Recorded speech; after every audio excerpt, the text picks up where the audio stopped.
다 함께 사도신경하심으로 2026년 6월 15일 월요일 새벽기도에 하나님께 올려드리겠습니다. 전능하사 천지를 만드신 하나님 아버지를 내가 믿사오며 그 외아들 우리 주 예수 그리스도를 믿사오니 이는 성령으로 잉태하사 동정녀 마리아에게 나시고 본디오 빌라도에게 고난을 받으사 십자가에 못 박혀 죽으시고 장사한 지 사흘 만에 죽은 자 가운데서 다시 살아나시며 하늘에 오르사 전능하신 하나님 우편에 앉아 계시다가 저리로서 산자와 죽은 자를 심판하러 오시리라. 성령을 믿사오며 거룩한 공예와 성도가 서로 교통하는 것과 죄를 사하여 주시는 것과 몸이 다시 사는 것과 영원히 사는 것을 믿사옵나이다. 아멘. 찬송가 488장 찬송하시겠습니다.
하나님 아버지 감사합니다. 날마다 저들에게 풍성한 감사 제목을 주셔서 하루하루 살게 하시는 주님께서 지난밤에도 저들이 평안히 쉬는 동안 눈동자처럼 지켜주셨다가 오늘 새벽에도 건강하게 눈을 뜨게 하시고 주님께서 부르심에 순종함으로 나올 수 있도록 은혜 베풀어 주심에 감사드립니다. 하나님 이 시간에도 주님께서 저들을 위해 예비하신 말씀을 통해 다시 저들의 영혼을 강건케 하여 주셔서 주님께서 인도하시는 길로만 더욱 담대하게 힘있게 나아감으로 말미암아 주님과 함께 승리의 축복을 누리며 하나님께 영광 돌리는 하루와 한 주간 되게 하여 주옵소서. 감사드리오며 우리 주 예수 그리스도 이름으로 기도드리옵나이다. 아멘. 자, 이 시간에 하나님이 주시는 말씀은 창세기 48장 8절부터 22절까지 말씀 보겠습니다. 자, 화면을 보시면서 창세기 48장 8절부터 함께 합독하시겠습니다. 이스라엘이 요셉의 아들들을 보고 이르되 이들은 누구냐? 요셉이 그의 아버지에게 아뢰되 이는 하나님이 여기서 내게 주신 아들들이니이다. 아버지가 이르되 그들을 데리고 내 앞으로 나아오라. 내가 그들에게 축복하리라. 이스라엘의 눈이 나이로 말미암아 어두워서 보지 못하더라. 요셉이 두 아들을 이끌어 아버지 앞으로 나아가니 이스라엘이 그들에게 입맞추고 그들을 안고 요셉에게 이르되 내가 내 얼굴을 보리라고는 생각하지 못하였더니 하나님이 내게 내 자손까지도 보게 하셨도다. 요셉이 아버지의 무릎 사이에서 두 아들을 물러나게 하고 땅에 엎드려 절하고 오른손으로는 에브라임을 이스라엘의 왼손을 향하게 하고 왼손으로는 므낫세를 이스라엘의 오른손을 향하게 하여 이끌어 그에게 가까이 나아가매 이스라엘이 오른손을 펴서 차남 에브라임의 머리에 얹고 왼손을 펴서 므낫세의 머리에 얹으니 므낫세는 장자라도 팔을 엇바꾸어 얹었더라. 그가 요셉을 위하여 축복하여 이르되 내 조부 아브람과 아버지 이삭이 섬기던 하나님, 나의 출생으로부터 지금까지 나를 기르신 하나님, 나를 모든 환난에서 건지신 여호와의 사자께서 이 아이들에게 복을 주시오며 이들로 내 이름과 내 조상 아브람과 이삭의 이름으로 칭하게 하시오며 이들이 세상에서 번식되게 하시기를 원하나이다. 요셉이 그 아버지가 오른손을 에브라임의 머리에 얹은 것을 보고 기뻐하지 아니하여 아버지의 손을 들어 에브라임의 머리에서 므낫세의 머리로 옮기고자 하여 그의 아버지에게 이르되 아버지여 그리 마옵소서 이는 장자이니 오른손을 그의 머리에 얹으소서 하였으나 그의 아버지가 허락하지 아니하며 이르되 나도 안다 내 아들아 나도 안다. 그도 한 족속이 되며 그도 크게 되려니와 그의 아우가 그보다 큰 자가 되고 그의 자손이 여러 민족을 이루리라 하고 그날에 그들에게 축복하여 이르되 이스라엘이 너로 말미암아 축복하기를 하나님이 내게 에브라임 같고 므낫세 같게 하시리라 하며 에브라임을 므낫세보다 앞세웠더라. 이스라엘이 요셉에게 또 이르되 나는 죽으나 하나님이 너희와 함께 계시사 너희를 인도하여 너희 조상의 땅으로 돌아가게 하시려니와 내가 내게 내 형제보다 세겜 땅을 더 주었나니 이는 내가 내 칼과 활로 아므리 족속의 손에서 빼앗은 것이니라. 아멘.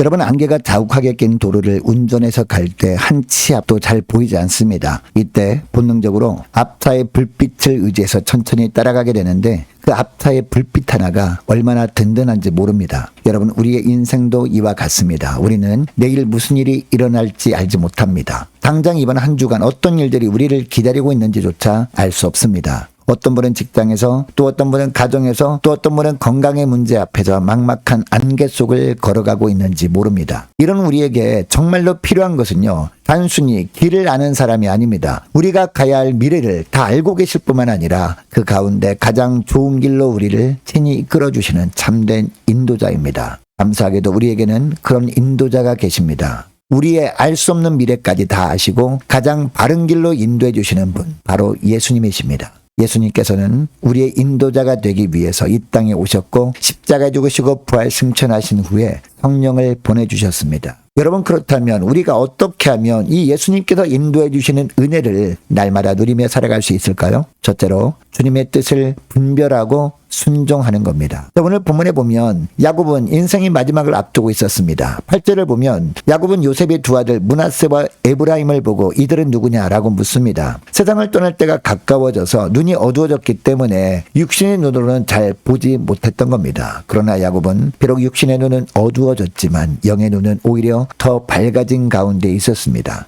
야곱은 자기 앞으로 온 두 손자에게 입을 맞추고 다시 만날 수 없을 것이라고 여겼던 요셉을 보게 하시고 그 자녀들까지 보게 하신 하나님의 은혜에 감사를 드립니다. 여러분, 여기서 우리는 야곱의 아버지 이삭과 야곱의 차이를 보게 됩니다. 이삭은 육신의 눈이 어두워지면서 영의 눈도 함께 어두워졌습니다. 그래서 큰 자가 어린 자를 섬기라는 이미 계시된 하나님의 뜻을 무시하고 육신의 장자 에서에게 축복하려고 했습니다. 그러나 야곱은 달랐습니다. 하나님의 뜻을 바르게 분별하고 순종해서 둘째 아들 에브라임에게 장자의 축복을 합니다. 여러분, 영적인 눈이 밝아야 하나님의 약속의 말씀을 제대로 분별할 수 있고 그에 합당한 삶을 살아갈 수 있는 겁니다. 오늘도 영적으로 깨어서 주님의 뜻을 바르게 분별하고 순종할 때 우리는 예수님이 인도하시는 은혜 가운데 거하게 되는 줄 믿으시기 바랍니다. 둘째로 주님의 완전한 돌보심을 확신하는 겁니다. 12절부터 보면 야곱이 두 손자에게 안수기도를 합니다. 그런데 16절 말씀을 보면요, 야곱이 의미심장한 기도를 합니다. 나를 모든 환난에서 건지신 여호와의 사자께서 이 아이들에게 복을 주시오며 라고 기도합니다. 여러분, 여기서 건지신이라는 단어는 히브리어로 가알이라는 단어입니다.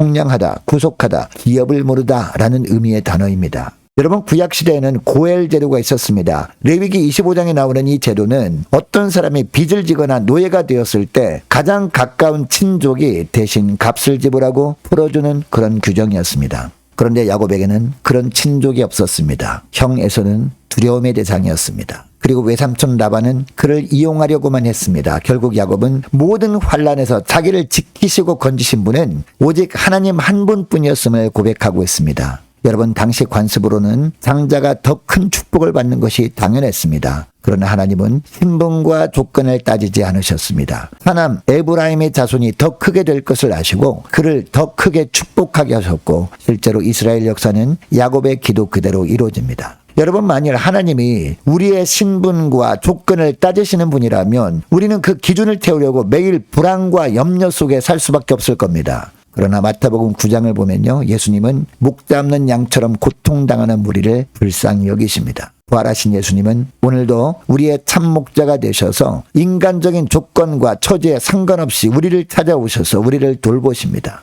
여러분, 이것을 우리가 기억할 때 우리는 오직 은혜로 구원받았고 지금도 주님의 완전한 돌보심 가운데 있음을 확신하며 살아야 할 줄 믿습니다. 그리고 셋째로 온전한 구원의 길로 이끄심을 신뢰하는 겁니다. 자, 21절을 보면요, 야곱이 마지막 유언을 남기는데 뭐라고 합니까? 나는 죽으나 하나님이 너희와 함께 계시사 너희를 인도하여 너희 조상의 땅으로 돌아가게 하시려니와 라고 합니다. 여러분, 야곱의 자손이 약속의 땅 가나안으로 돌아가는 것은 결코 쉬운 일은 아니었습니다. 그러나 야곱은 죽기 전에 확신을 가지고 하나님의 함께 하심으로 반드시 그 자손을 인도하여 조상의 땅으로 돌아가게 하실 것이라고 유언합니다. 여러분, 이 유언은 먼 훗날의 출애굽 사건을 미리 내다보게 하는 것이었습니다. 그리고 야곱이 요셉에게 준 세겜 땅은 여호수아 24장에서 요셉의 유골이 안치되는 장소가 됩니다. 이렇게 약속은 그대로 성취됩니다. 여러분, 우리 인생은 구원의 완성을 향해 나아가는 여정이라고 할 수 있습니다. 그러나 그 길이 순탄하지만은 않습니다. 악한 영적 세력들이 그 여정을 집요하게 방해할 것이기 때문입니다. 그러나 본문에서 하나님은 하나님이 너희와 함께 계시사라고 말씀하시면서 우리를 격려하십니다. 방해하는 세력이 있다 할지라도 하나님은 우리의 삶의 목자가 되셔서 구원의 완성되도록 끝까지 우리를 인도해 가실 겁니다. 가는 길이 험할지라도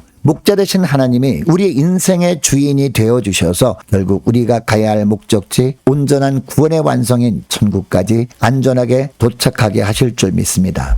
여러분, 오늘 우리는 예수님께서 우리를 인도하시는 은혜를 누릴 수 있는 세 가지 비결을 함께 나누었습니다. 주님의 뜻을 분별하고 순종하는 것이었습니다. 그리고 주님의 완전한 돌보심을 확신하는 것이었습니다. 그리고 온전한 구원의 길로 이끄심을 신뢰하는 것이었습니다. 여러분, 안개 낀 길에서 앞차의 불빛을 따라가듯 우리도 참 인도자 되시는 예수님만을 바라보며 기쁨으로 주님의 인도하심만 따라 믿음으로 나아가는 복된 하루와 한 주간 되시기를 주의 이름으로 축복합니다. 오늘 말씀을 기억하며 이 시간에 기도할 때 이렇게 기도했으면 좋겠습니다. 하나님, 주님의 뜻을 바르게 분별하고 순종하며 주님의 완전한 돌보심을 확신하며 구원의 길로 이끄심을 신뢰하며 믿음으로 나아감으로 말미암아 주님께서 친히 선한 길로 인도해 주시는 하루와 한 주간 되게 하여 주옵소서. 간절히 기도하는 이 새벽 될 수 있기를 축복합니다. 계속해서 기도하길 원하는 것은 한 주간 동안 각 가정의 직장과 사업장들을 위해서 함께 기도하길 원하고 모든 구역 식구들과 자녀들을 위해서 저와 여러분을 위해서 또 월화목 밤마다 있는 미스바 기도회를 위해서 함께 이 시간에 기도하길 원합니다. 남녀 전도회와 청년부 임력원들을 위해서 함께 이 시간에 기도하길 원하고 교회 재정을 위해서도 함께 기도하길 원합니다. 유초등부 중고등부 청년부를 위해서 남녀 전도회와 각 구역을 위해서 함께 기도하길 원합니다. 특별히 유초등부 여름 성경학교 청년부 여름 수련회, 우리 남녀전도의 연합 수련회 위해서 함께 기도하길 원합니다. 많은 환우들을 위해서 기도해 주시기 바라고 취업을 앞둔 청년들을 위해서 선교사님들 가정들과 나라와 민족을 지켜 주옵소서. 함께 기도하길 원하고 우리 교회 앞날을 위해서 특별히 동산제일교회와의 연합하는 모든 과정 가운데 하나님의 뜻대로 인도해 달라고 함께 기도하길 원하고 인간의 소리는 잠잠하게 하시고 하나님의 음성만 듣는 복된 과정 되게 하옵소서. 간절히 기도하길 원합니다. 저와 여러분이 가지고 나온 기도 제목들도 함께 이 시간에 기도하길 원합니다. 기도하겠습니다.